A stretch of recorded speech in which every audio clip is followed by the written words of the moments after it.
We are amazing because our passion is limitless and our drive is intense. Therefore, you will not deny our grind. You are now listening to the Faith, Grind, and Inspire podcast.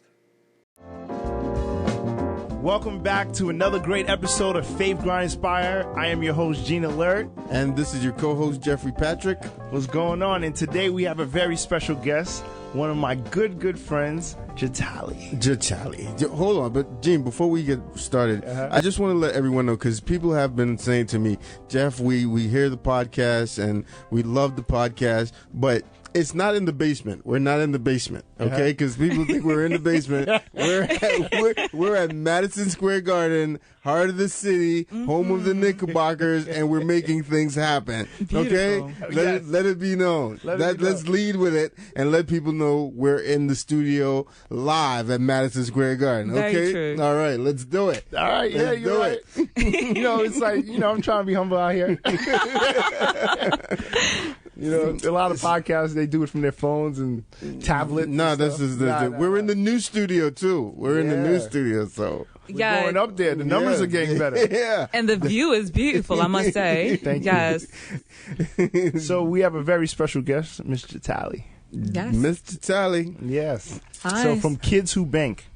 So this podcast is all about the mindset of entrepreneurs and how you got here, what keeps you going, and just some tips on, we just want to know your story. I've been dying to talk to you because I want to know, how should I think about money in this day and age? How should I think about money? If you're not investing, then you're wasting your time. That's how you should think about money. If you ask me, that's number one. Yeah, yes. Right. You should be investing, because if you save your money, to give you an example, I had a client came to me. I do real estate investing as an investor, and he came to me. He's like, Jay, you flip so many properties. Can you find me a property in this neighborhood? And he finally retired, and he was retiring with $1.1 million, and he thought he was saying something. Yeah. But he had this dream for 20 years of this neighborhood that he wanted to live in. 20 years ago, the properties were at $300,000 and change. And then when I went to go look in that same neighborhood where he took pictures that he had this vision board of where he was going to live, the properties were now worth $900,000 plus. So if he was to really retire and buy the house in this dream neighborhood that he wanted to live in, he would basically have to work, because $100,000 is not enough to last until you pass away. Where are you going with that? The price of living is going up. Yeah. You need to invest. Inflation is gonna. Yeah. Everything. Cost of milk is $5. You know what I mean? So cost of living is expensive. So often in our communities of color, I feel like you see people who they feel like because they're saving and they're putting money in a 401k, that's enough. But they're not investing their money. And they're like, oh, the bank is giving me 2% on my money. That is literally like nothing. So 2%, 401ks, that's really not enough. So that's the first thing I would say to a person who wants to become a millionaire is invest your money wisely. Okay, so what are we trying to accomplish with our money when we invest it? What are we trying to do? Multiply. Duh. I mean, not to be cheeky, but seriously, if you think about it, it's about investing wisely and creating a legacy for your children, generational wealth, right? And part of that generational wealth is knowing that if your children came out lazy, which the goal is not to have them be lazy, but if they decided they wanted to basically not lift a penny, that hopefully you were able to create enough of a base for them that they can kind of just sit back and do minimal work for their own corporation or their own family legacy and still be millionaires, right? As well, the second goal is to, pay closer to 0% in taxes legally, right? So, oftentimes people have jokes on Trump and people like that because he's done bankruptcy 7 million times, and he's he paid 0% taxes sometimes, or companies like Apple, or was it? I think Apple recently. Amazon. It was Amazon? Amazon paid 0% in taxes. Zero. And people are like, how did that happen? But guess what? Amazon created jobs. They created opportunities for communities, various communities. The list continues, and that's kind of the perp of knowing the government that we live in the United States, is that if you do what you're supposed to do properly, then you pay little to no taxes. So even in real estate right now, until December 2019, Trump has this thing where you can pay 0% on capital gains if you invest in opportunity zones, which means it doesn't matter if it's in New York, Brooklyn, like Red Hook has a lot of opportunity zones, or if you're going to Detroit, Michigan, if you invest in properties, instead of deferring for 1 to 3 years or having to hold on to a property for 10 years to pay 0% in taxes, you literally can do that and hold it for however long you want to and pay 0% in taxes and keep all of your capital gains. So the rich people know this, and the rich tend to be in this country, other demographics. It's not usually people of color, right? It's usually seen as the Germans, the Russians, the Jewish, etc., right? So now it's about time for us to be a part of this party. I just saw something here. You mentioned Amazon. It said in 2015, Amazon sold $55 billion worth of retail goods nationwide, all the while avoiding $704 million in taxes. Do you see what? Do you see what I'm talking about? Yeah. So, and we have these capabilities. We just don't know how to do it. Not some of us, but those of us who do know about these things, I feel like it's important for us to talk about it, right? When it comes to investing and making money, the problem I see is we are our own worst enemy, because we don't study what we're supposed to. We don't really pay attention, and then we slack off. You know what I'm saying? So that's what I'm saying. When you ask someone the question, what is your money supposed to do when you invest it? You got to really think, okay, what is it that I'm doing here? Right? What is it? One of the things I will say to add to that, I think when you talk about us being our worst enemies, it's also the mind frame of feeling like you need $1 million to invest. I know people who have invested in penny stocks that have made six figures. I've known people I've personally purchased real estate for as little as $500 that I then flipped and sold for $10,000. Wow. And the property was worth $50,000 and I sold it for $10,000 because I had no interest in trying to rehab it or fix it or wasting more money in it. And, somebody was like, oh, but it was worth $50,000. And I was like, that mind frame right there is what gets you in trouble sometimes, because what could have been a quick flip now becomes a liability. Right? And it's no longer an asset, because guess what? I made $9,500 profit and I didn't not even lift one finger. I opened the door, smelled mold, and I was like, I don't feel like going into that place. And I closed the door and sold it as is, and that's a mind frame. That was over here in Maryland. Oh, that's in Maryland. Okay. And Maryland is not too far from New York. That means that if you do decide to keep it and fix it, it's not that far of a drive. But opportunities like that are happening everywhere. I've seen opportunities like that in New York, New Jersey. I've seen it in, of course, Michigan. It's all around the U.S. I've seen it happen in Fort Lauderdale, Florida. Yeah. It's all around the U.S. Right. It can happen basically anywhere. You just have to go to the auctions or know where to look. Right.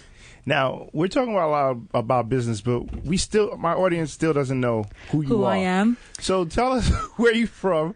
Okay. And who is Jatali? So my name is Jatali Bellanton. I am the founder of an organization called Kids Who Bank. We teach youth financial literacy in the school systems. Right. I worked 13 and a half years in corporate UK and corporate America's finance world. Yep. So I did investment banking. I had my Series 7 and all that beautiful jazz.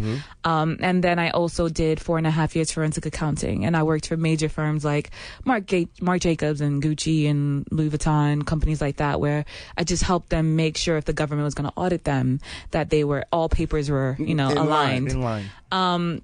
So with that, I, after working so many years making all these other people rich or maintaining their money, I just wanted to do something giving back to my community, which came Kids Who Bank. You look rich.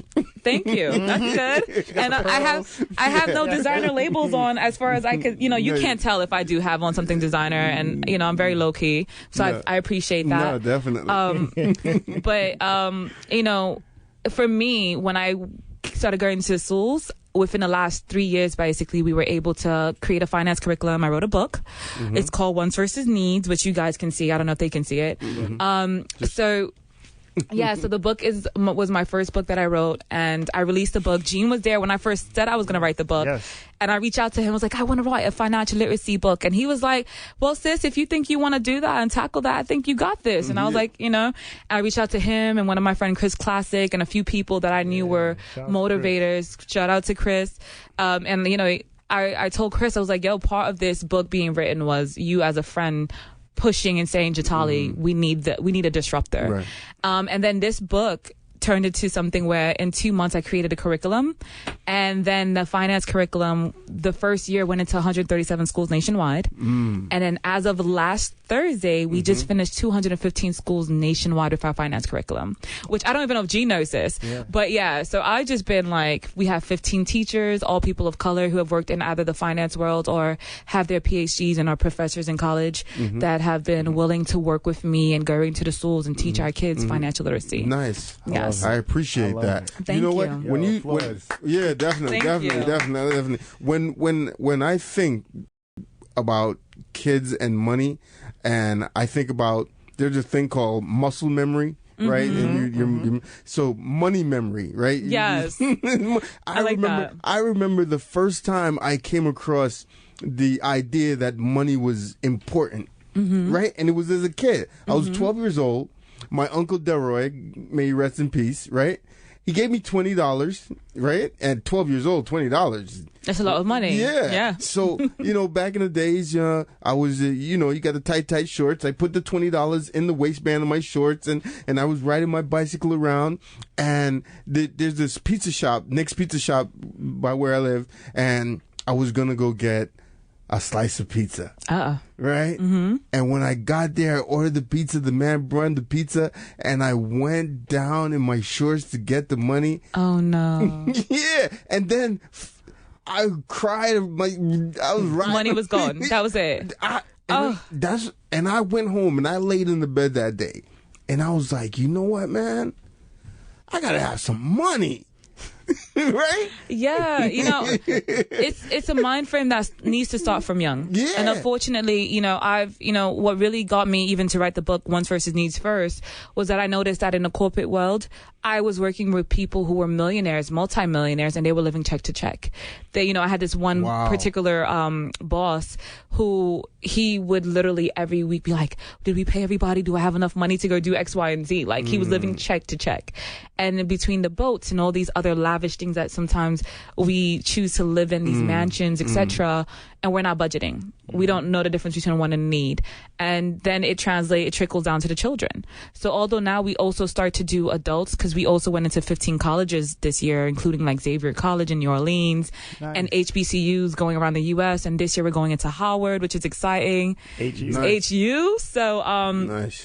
So as we're doing these things, I realized that we have to teach the adults so that they can continue teaching the children, and we have to teach the youth because it becomes muscle memory, as you called it, money memory, right? Money memory, yeah. And Money memory. that money memory, it's no joke, because even like my son, from he was 2, he likes Hot Wheels cars. They're $1, Right. and every time we go to the supermarket, he would see that row and he'd want to buy them. Yeah. So his dad and I, we would tag team and we'd be like, okay, listen, every night you have to clean up your Hot Wheels cars. Your toys that you already own, you have to clean them up.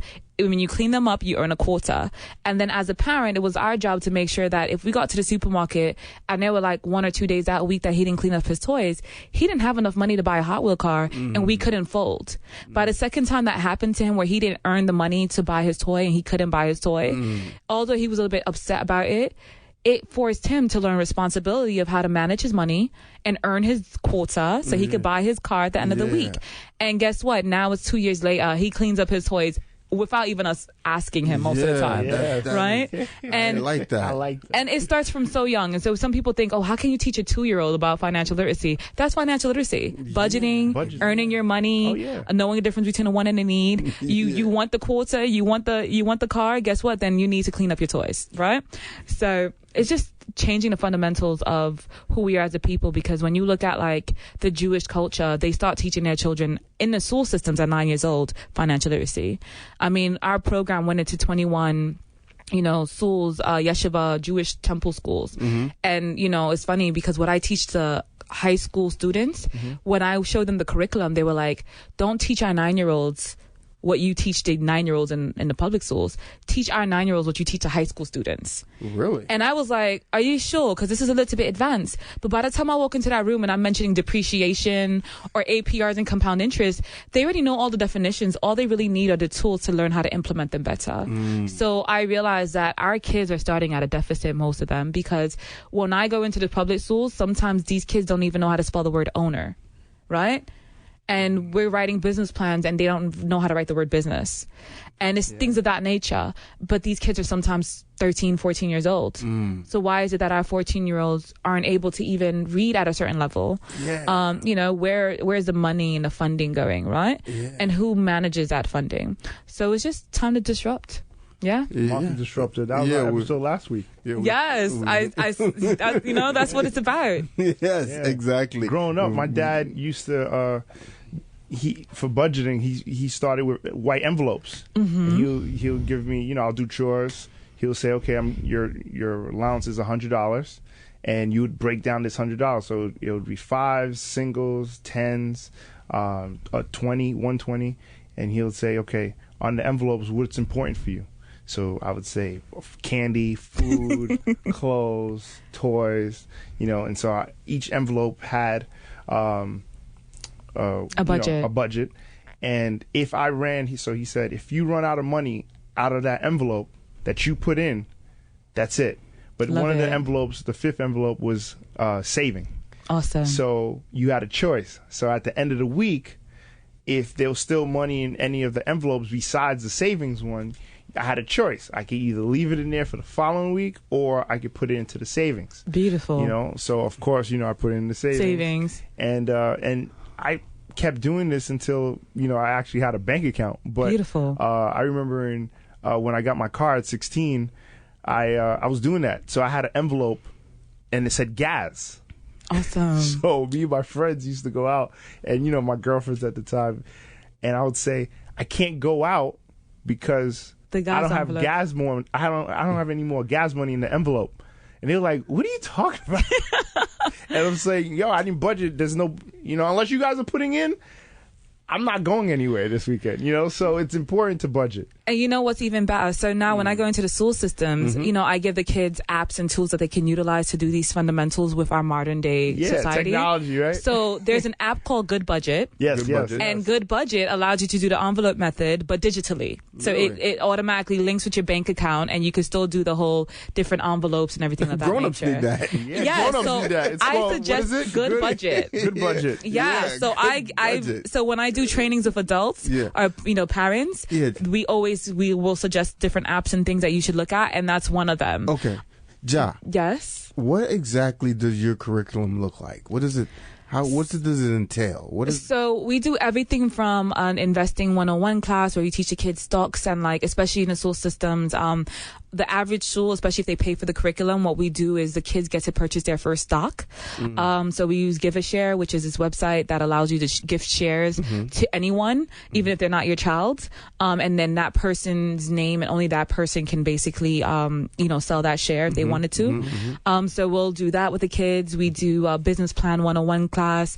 We teach them how to write business plans, and we do like our own mini kids Shark Tank. And you know, you've heard of a science fair. So we do a business plan fair. So instead of a science fair, we do business plans, and they get to display it and win something. Sometimes like an incentive, like a Target gift card for $20 or something. You know, which, believe it or not, these kids will be very competitive for that. Absolutely. We do wants versus needs class. We talk about, you know, everything from, I was mentioning earlier, APR and compound interest. For the high school students going into college, we explain, and even the college students, we remind them how does APRs work, right? Because you get a credit card for $5,000 and you bought a car for $4,500, not realizing if your APR is 24.4%, which is high because you didn't build your credit yet, then guess what? By the time you're done making minimum payments, you almost spent $10,000 for a car that was only worth $4,000 and change, right? So we teach them that. How does that work? Nice. And then we also, even taking it further, we teach like 13-year-olds, how do you start building your credit at the age of 13? And then afterwards, we'll do trainings with their parents. If we are able to schedule it, we do family engagement days where we do the same thing. So we're all over, just all broad financial literacy. We teach youth how to invest in real estate. In fact, if you go to kidtobank.com/programs, it shows you our module. And it shows you exactly when you, like, let's say if you're a principal or a superintendent, it shows you exactly what the curriculum breakdown is. And then, you know, we even do financial affirmations. What if you're a parent wanting to So the parents, two things. Outside of the schools, sometimes the schools don't have the time to do like a family engagement session. So outside of the schools, we have routinely throughout the year, we have our own panels where we have influencers like yourselves come out and talk to the youth. Jean was on our second panel ever, which we were blessed to have Shaka Pilgrim, and we had some amazing Essence, and we had some amazing young entrepreneur, young entrepreneur, that was at, Brooklyn Swirl. Yeah, so we did that at Brooklyn Swirl, and it was a blessing to also have regular parents come out. So now it's grown to a community where we have on average 60 to 70 adults who come out, and they get to pick the brains of legends like yourselves who are knowledgeable in your fields and basically learn how to progress themselves to the next level. And then we also do in the summertime like an adult camp, and the adult financial literacy camp. When we do that, we teach them everything from how do you find financial auctions and real estate auctions, how do you invest in stocks better, how do you flip properties, how do you just fundamentals, how do you fix your credit, right?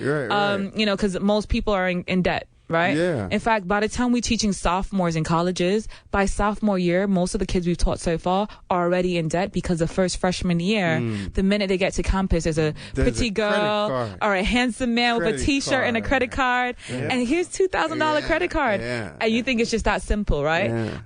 So it's basically just rewiring that for the parents. So they reach out to us, and we sometimes even have like special like weeks where we'll do that. Why throughout do the year. colleges permit that?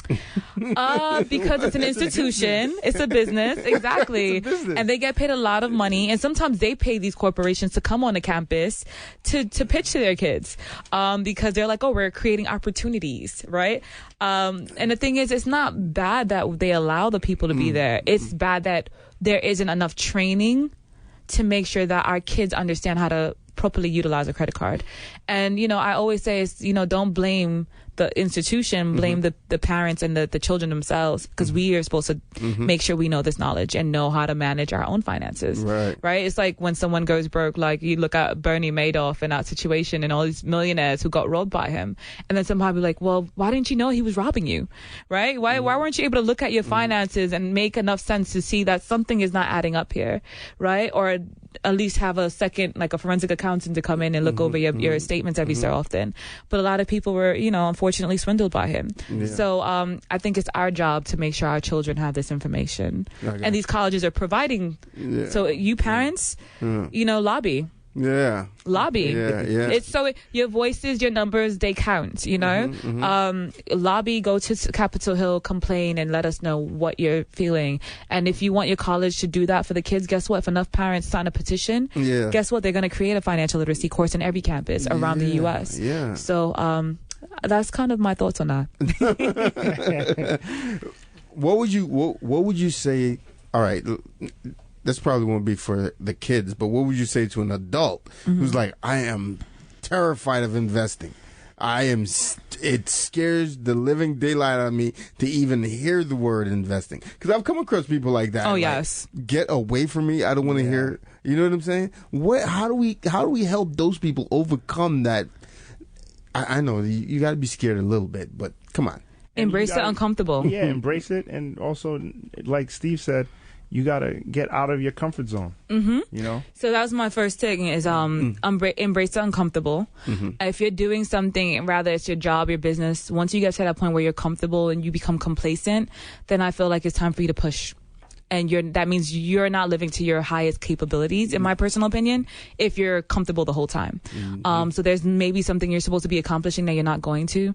And I think there's nothing wrong if you are making comfortable money and you are a 9-to-5 person and you want to just stick to that and not invest and just save, then good. But also understand what that life might present to you. Understand that every issue that arises, how many vacations you can actually have, understand the limitations that you put on yourself when you don't invest. So if you're willing to understand the limitations that you put on yourself and you're willing to deal with those limitations, rather it's downsizing where you live because you can no longer afford it. Property, if you own property, your taxes might go up, right? So if your taxes are going up yearly, like even my house, I remember when I bought it, it was in 2000s, and now my property taxes are in 6,000s already, and that's in in 5 years. You know, granted, that means the value of my house went up. But at that same point, you know, what if I wasn't able to afford $6,000 a year on just taxes alone, on property taxes? I have a friend, she lived in a property area that was at $7,000. Now it's in like $15,000 for taxes. So cost of living goes up. So as long as you're willing to understand that maybe because you don't want to invest and multiply your money that way, you're making minimum investment, making minimum interest on your money, then also understand you might have to move from where you live to downsize to a smaller location or even move out of the state. Are you willing to move away from the state that you know because you can't afford to stay there any longer? Like at the gentrification in Brooklyn, that is what's happening to a lot of people. They can't afford to stay in their own neighborhoods any longer or even rent. So even if you didn't have like a rent stabilized location or home, then you're getting pushed out. And if something happens, like there was a few years back, this Jewish guy, one of the people out of the building, because it was rent stabilized, and he burnt down the whole building. What? So in the end of the day, you know, and that was like a major case. But in the end of the day, guess what? Those people, they did. Even, you know, while they're doing an investigation, whatever, a lot of those people had to move to like Pennsylvania because they couldn't afford to still live in New York City. So just think about the long-term game of if you don't invest. And the second thing I would say is, once again, invest what you're comfortable, I would say, losing, right? And then take that profit. So like, you know, some people are like, I'm not willing to lose more than $100, right? So then find something that you truly believe in and invest with that $100. Rather, it's something like, I teach the kids in the high schools all the time. Your Jordans cost on average $150. One share of Nike only costs about $85 as of a week or two ago. So that means for less than half of the Jordans that you would have had, now you have a share of the company, right? So maybe look at Snapchat. You know, it was down now it's $14. It's $14. It was I bought it at $5 and change, right? And now it's at $14, right? So when you think about things of this nature, then, you know, take $50. Buy something that is a physical commodity that you don't mind if, you know, that you feel like is going to appreciate in value. And, you know, and it might not be a big investment, but at least you get started. And then maybe you could sell that and then take the profit and invest in something a little bit more, because now you're not investing necessarily your money. You're investing the profits of your money. Right?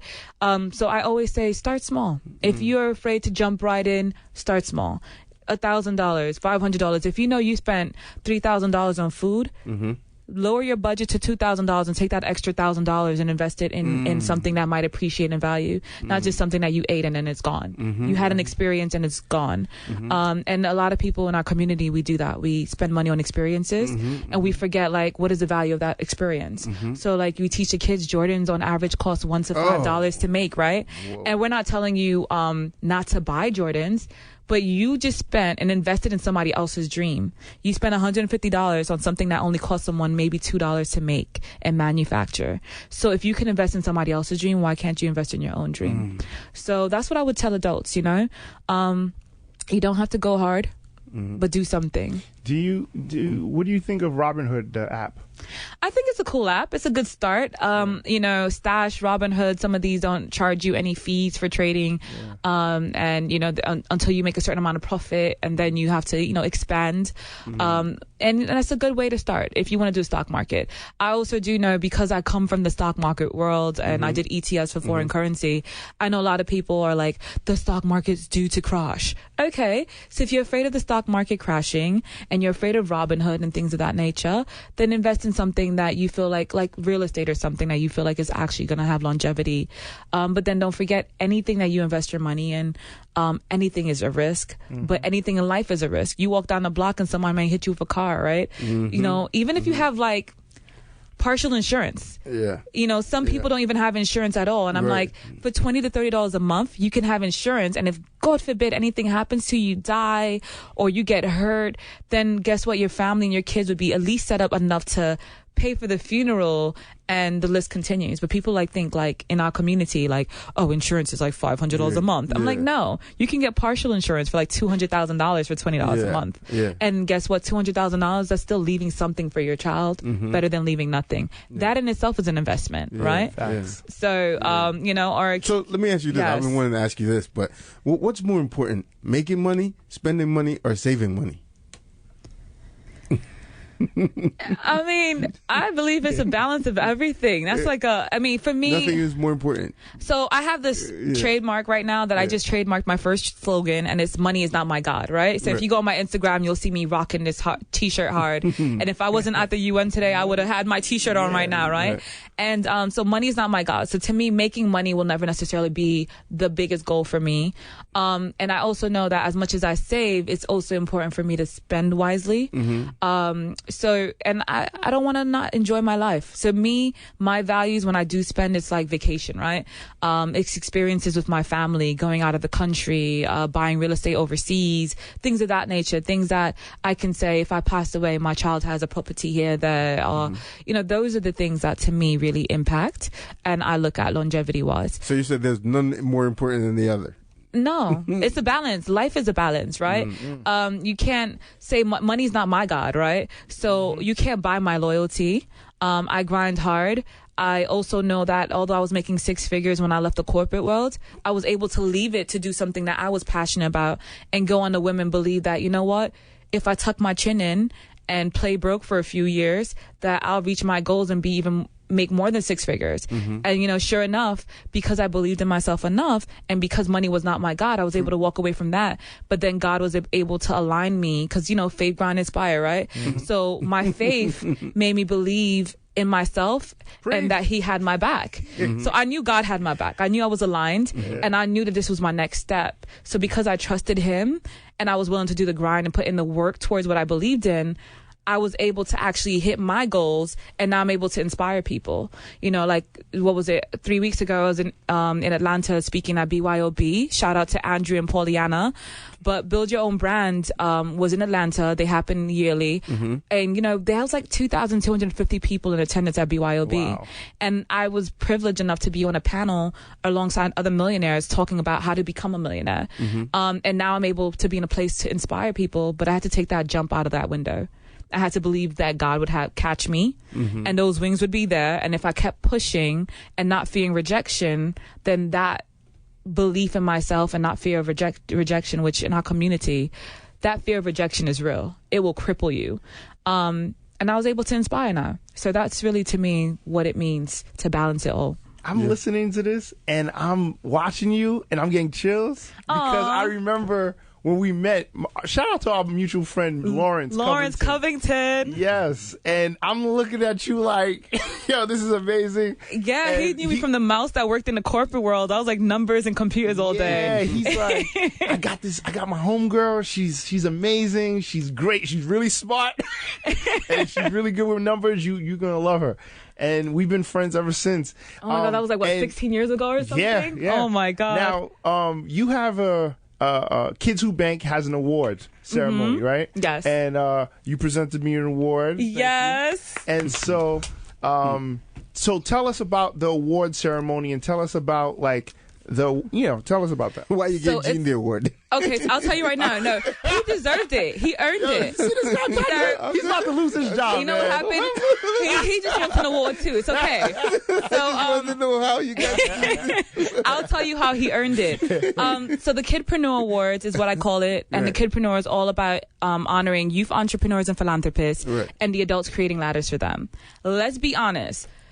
Gene has created ladders for so many youth between the scholarships that he's donated in the school systems, going to inner city areas in Brooklyn, places that people be like, you're going to Brownsville, you're going to East New York. And Gene is like, yes, I am. And I'm rocking my watch because I love my people. And I'm going to show up and inspire these kids to be their best potential person. Right. And so that's why I honor Gene.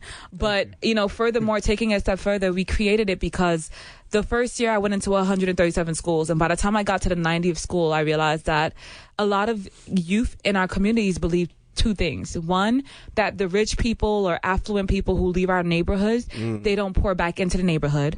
So they would say things like, I can't become an entrepreneur and I can't become rich because I'm from this neighborhood.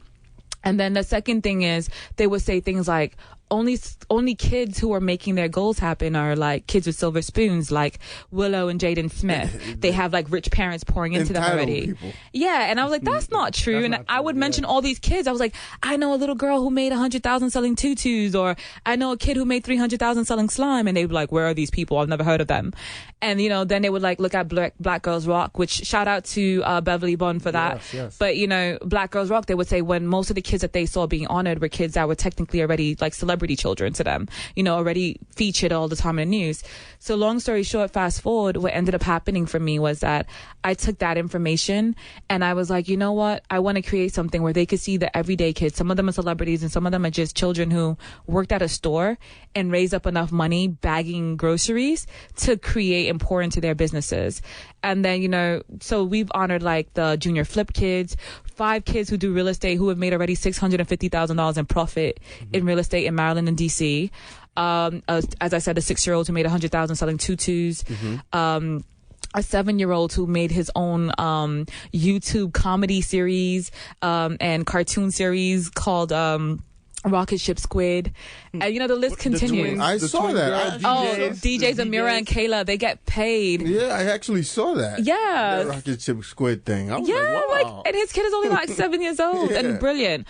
And I just wanted to highlight that. And then I also wanted to highlight the adults like Jean and, Jay Alexander Martin, co-founder of FUBU, who we honored this year, and, Jane Carter and all these people who created a platform for our children to excel. Because honestly, it's important that although like even Jean was like, I don't know, like awards I don't do it for awards. And I'm like, I know you don't do it for the awards, but our kids need to see that we are doing these things for them because that's what they aspire to become now. Now they can turn around and be like, you know what? There was like the little kid, this little boy who's an aspiring boxer and he's a rapper and he wants to be an entrepreneur.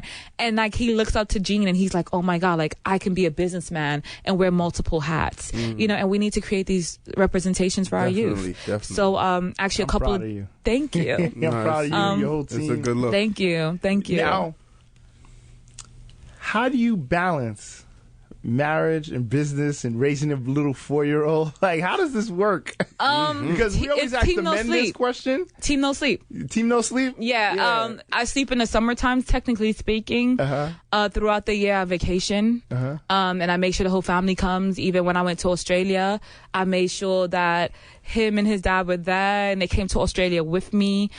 Even when I get booked gigs now, I'm like, okay, well, I call it the nanny budget, quote unquote, or the manny budget, but basically like rather it's his father, or if he can't come, making sure that I have like my best friend come so that she can hold on the little man. Cause my son goes to every country, every state with me.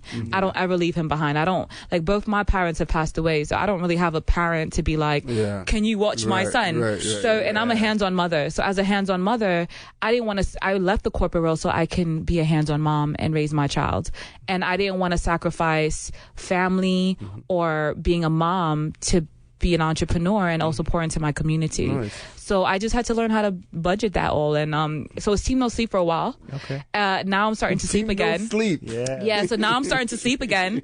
So I don't have bags right now because I'm sleeping again. Yeah, because I'm like, you don't look like you don't. No, you're actually glowing. Yeah, I'm glowing maybe because of the energy of the room. Yo, there's a lot of energy right here. Yeah, but feel it, but let me tell you, so it's energy of the room that allows you to be Team No Sleep right now. Yeah. But and still not have bags. But honestly, I realized that what happened was as I was trying to balance all of this, I started sacrificing myself. I wasn't going to the gym as much.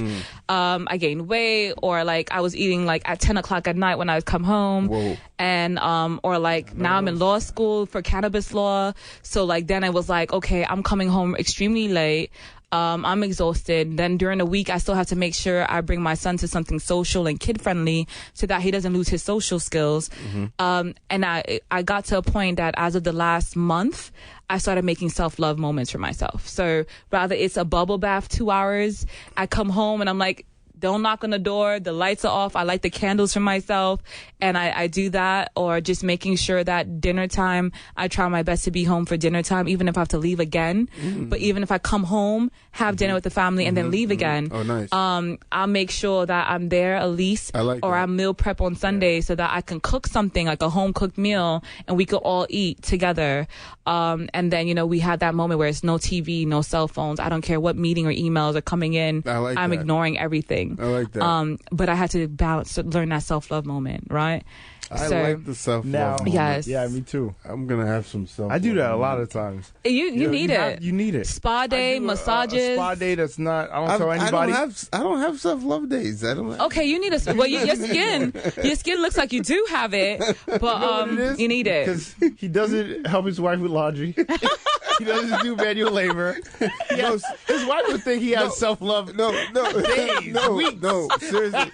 Shout out to Toya. Hi, Toya. Seriously though, you have this award that I saw, and it was notable for Mother of the Year. Yes, that's what I was about to bring up. I'm sorry if I jumped. Don't worry, that's fine. That is awesome. Thank you. You were honored as Mother of the Year. New York State Mother of the Year. Not New York City. Yes. Yeah. So this is by the organization that actually created Mother's Day. Yeah. They've honored like Eleanor Roosevelt and all these prestigious women. And honestly, I'm blushing probably just speaking about it because I never would have imagined that I would have been a New York State Mother of the Year, right? I'm like, so cool. we're sitting with the Mother of the Year. That's what I'm saying, man. I'm listening to that. Yeah, it was a humbling and beautiful experience. They do the ceremony every year in DC. And it was like they had women representatives from every state. And then they allowed us to go to Capitol Hill and talk to the local senators and congressmen and people from New York State to discuss and lobby and discuss what we felt like were important causes. So of course I discussed financial literacy, and I felt like we needed to talk about that more. And just let me tell you, just getting a pass where you had like Capitol Hill, you had like a full access pass to go on Capitol. That was the most amazing experience. And then even during being on the Senate floor or just being in that room alone amongst these people who are the lobbyists, who are the bill makers, who are the people who create our legacy, that was just an amazing experience in itself. Wow, man. I told you. And it's funny because I have a degree in child psychology, and people are always like, "You're so amazing with kids." No, you're a very potent person. Your energy is like. Thank you. My circle is tight. No, man, her energy is. I know you guys can't really feel it over the radio, but I'm telling you, Ja is definitely. Thank you. Yes. She's something else, man. Something else. Yes. You know what? It's funny because when I met Jean, I would say back in the day, I was more like, I wouldn't say antisocial, but I was more antisocial. He would always be like, come to this event, come to that event. And I'd be like, yeah, no, I'm good. And she would pop up and she would stay in the corner. I was an introvert. She was. No, I became a people person. No way. She was. I became a people person. That's what I'm telling you. Like, it's I remember her growth at the 40-40 club, like in a corner, sitting playing down. pool. And then the only time I got up, I can't remember the football player's name, but Jeffrey Pope. Yeah. What happened was Jeffrey Pope, this other bloke, and this tall, dark-skinned dude, like buff, whatever. Cliff Lewis. Cliff Lewis. And then what happened is I'm there, like, basically not saying anything, and they're like, "You're not gonna do anything." I'm like, yeah, I just want to play pool. And they're like, "You want to come to a party to play pool?" And they're like, "All right, let's play pool." And then like Gina's like, "You came to my party." He was like, "I'm just happy you came out because you always say no to everything." But I was like, this is the launch of your ACA branding. There's no way in this world that I'm going to miss the launch of your baby. So here we are at 40-40, and it was like, you know, and then after that, I think it was like, I barely saw Gina again after that. And he'd be like, "I'm going to this event. I'm doing this. You want to come out?" And I'm like, "Yeah, I'm good." Because I was a corporate person. I was finance and numbers. Numbers don't lie. People do sometimes, right? Yeah, true. So for me, I'm like, let's reconcile everything down to zero. And if I can't reconcile it, I don't need to be in that room, right? Got you. But it was funny, when I started Kids Who Bank, part of my apprehension in creating Kids Who Bank was the fact that I knew I had to be more social. And I would eventually have to be like on these podcasts. Oh, you're not an introvert anymore. No, definitely not. No. Now, and you know what broke it? I'm going to tell you what broke it. Tell me. I had a friend of mine. He's an NFL player. He's won rings. And he made this comment to me. He was like, "Is your fear of being hurt by a person more important than you teaching these youth the knowledge that you have in your brain and making the change that you want to see in this universe?" And that really was like, so he was like, so you could live in this box and you could try to find a person to be your beard to talk about kids who bank, but no one's going to be as passionate about you like you are when it comes to financial literacy. No one's going to know it's the financial world the way that you do to really push this. And who's going to really love and pour love into those children the way you could? And that's what really forced me to come out of my box. I understand that. And then I had people like Gene and like I was mentioning Chris, and I called them and I was like, yo, Chris, you're such a social person. How do you do it? He's like, one person at a time. Facts. Right? He's like, one person at a time. He was like, it's eye contact. It's creating a blast email. And I remember Chris, because I was like, how do you email everybody? You always make us all feel personable. He was like, I have an email group for the Jewish people. I have an email group for the Christians, for Christmas, for the Kwanzaa people. He's like, and then I put everybody in the BCC line, and I send out one blast, happy Kwanzaa, and one blast, happy blah, blah, blah, blah. And he was like, and they all feel like it's personal touch, but really it's just about building those connections. And I remember Gene was like, thank you cards go far too, Jatali. Have a meeting, send a thank you card. And I never forgot these things. Oh, wow. Yeah, because I'm a learner. I like to learn, right? This is how we grow. So I would have these amazing friends and who would say these things to me, and I'm like, That's a good business tip for the week. Yeah. That is a send out a thank you card. Yes, build send out those emails, build those relationships. Yeah, that's a good business tip, Gene. Yeah. And then even my son's father, he got me this book called The Credit Secrets Bible. When I first came to this country, I barely knew about credit. And like within, I would say 2.5 years, I was able to get my credit to 750, and now it's in the 800s. And that came from a book. That was a gift. Really? So I love the men in my life because I feel like the men uplift me. They pour into me. The Credit Secrets Bible. The Credit Secrets Bible. Yes, it's a black and gold book. It's called the Credit Secrets Bible. Don't leave home without it. And let me tell you, years later, the templates and the letters in that book are still relevant till this day. Because the game doesn't change. It's just who you talk to most of the time.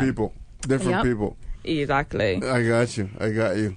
Man. So yeah. Go ahead. One last question. Mm-hmm. So the show's called Faith, Grind, Inspire, right? Which one of those words resonate with you? Faith. Why? Because I'm coming from a background where my stepmother, who was my mother figure growing up, she was very irresponsible with money. And I remember that she was a gambler. She would spend her money on going to the casinos because she thought that if she got $200, she could multiply it and then she would lose everything. And she lived living one day Bay Ridge, 1 minute Brownsville. Next minute she was living in Park Slope. Then she lived in East New York. And she lived check to check, right? Budget to budget, borrow to borrow. And my dad was more affluent. And I felt like, looking at my story, if I followed in her footsteps, my story would have been different, right? And I took that lesson, I took her knowledge and the negatives that I saw her going through, and I pushed forward to learn about financial literacy. And it's interesting because I started at the age of 8 to learn about as much as I can.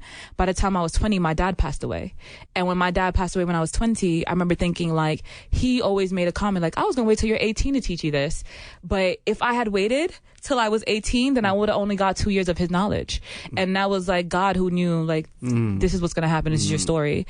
And every time I'm about to do something, I pray on it. And if I don't get that green light from him, I don't push forward. I got you. Even people, in the Bible, it says in Genesis, it talks about he gave us the stars as signs, right? It's not just to seasons, but it's also signs. And when you look at signs, bringing it back to the Bible, I look at numbers. I look at your horoscope. Before I do business with you, I'm like, what sign are you? Right? I'm like, maybe God is telling me I shouldn't align with you. Maybe I can't handle your personality. Yeah. And it's okay for me to know that about myself and be like, this is a deal I'm going to have to pass up on. Yeah. But then once again, it goes back to praying, and anything I do, if it doesn't align, if he's not whispering in my ear, this is your next step, I don't do it. I don't allow anything to take me off of the path of alignment. And even though sometimes some deals are interesting, and I'm like there was this college I was like, oh, we would like you to come out and do X, Y, and Z. But I looked at the schedule. I'm like, this doesn't go with my schedule. This is not where God wants me to be. I need to be where he wants me to go. Gotcha. So everything with me is faith. Even my friendships are faith. Gotcha. If Gene was not a God-fearing man, we wouldn't have been friends. I got you. You know what I mean? Makes sense. And I'm not saying I'm not friends with people who are atheistic, but at that same point, I know a box to put you in. And there is a box. Unfortunately, some people are like, oh, you put people in a box? I'm like, yeah, because if you don't have a certain faith that we can maybe connect on, then what are your morals? Where are your standards, right? And then I have to watch myself and protect my energy, because some people are emotional vampires, right? So, and physical vampires, monetary vampires, and I have to protect myself. But once again, God aligns you right? Yeah, not that all Christians are necessarily good, but it's a starting base for me. Yeah. So the foundation is there. Foundation is there. So everything with me is faith. Gotcha. I walk in faith. 10-4. That's Mother of the Year speaking. Okay. Speaking. Like, Thank you. All right. 2019. Where can people find you? Kids Who Bank at Kids Who Bank, or you could do info at kidswhobank.com. Or kidswhobank.com or .org, whichever you guys remember. Or my personal page, Brilliant Minds Unite, where, I push the money is not my God t-shirts. And that's basically where you can find me. I love it. Like it.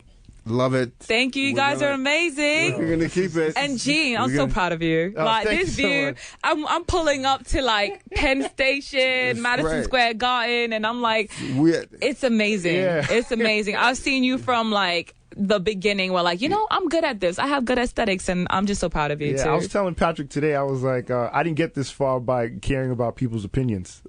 True. And you hear it, but you just, because what happens with the subconscious mind is you take that opinion and it becomes a seed in your mind, and your reality. And then it starts growing doubt. It starts growing fear. It starts growing I really can't do this. And you take it.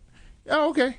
And then you just keep going your direction, because Steve Jobs didn't get where he is. No. Bezos didn't get where he is. Jay-Z didn't get. They told Jay-Z he couldn't rap.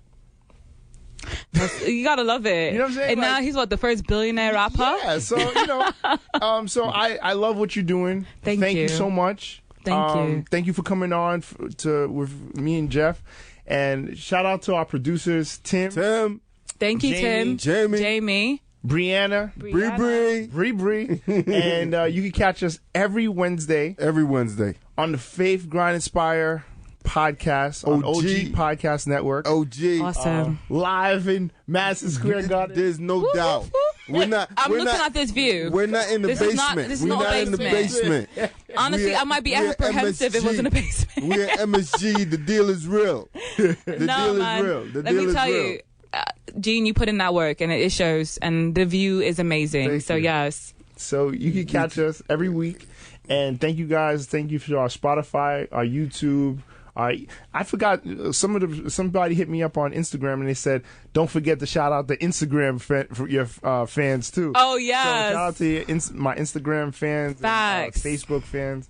I don't have any. Yeah, he's not. Let me tell you got to get Instagram. I must have gotten at least 100 schools off of Instagram. We're at 15,000 followers. He's not. And let me tell you something. Those followers come through because they're like, this is a superintendent. Go talk to him. Yeah, exactly. And so those contacts, they come through. It makes you money.